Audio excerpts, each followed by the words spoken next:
কেন তুমি আমাকে দেখে খুশি হওনি? কি বলো, তুমি আসছো আমি খুশি হই নাই? আমি অবশ্যই খুশি হয়েছি। আর তোমার না আরো 6 মাস পর আসার কথা ছিল, তোমার ট্রেনিং এত তাড়াতাড়ি শেষ হয়ে গেছে?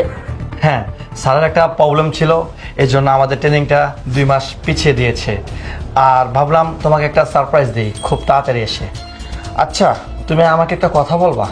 হ্যাঁ বলো। তুমি কি আমাকে সত্যিই ভালোবাসো? হ্যাঁ অবশ্যই আমি তোমাকে ভালোবাসি, আর তুমি আমার হাজবেন্ড। আমি তোমাকে ছাড়া অন্য কাউকে কিভাবে ভালোবাসবো? স্টপ। তুমি যদি আমাকে সত্যি ভালোবাসতা তাহলে আমার বেডরুমে অন্য একটা ছেলে কি করে থাকলো? কি বলো, আমার বেডরুমে ছেলে? তোমার মাথা ঠিক আছে কি?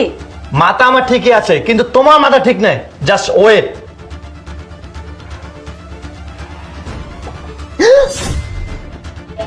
সি, আমি তোমাকে অনেক বিশ্বাস করেছিলাম আর অনেক ভালোবাসছিলাম, কিন্তু তুমি যে এরকম হবা এটা আমি কখনো ভাবতে পারি নাই। হ্যাঁ হ্যাঁ হ্যাঁ, আমি যেটা করেছি সেটাই ঠিক করেছি। তুমি সারাক্ষণ তুমি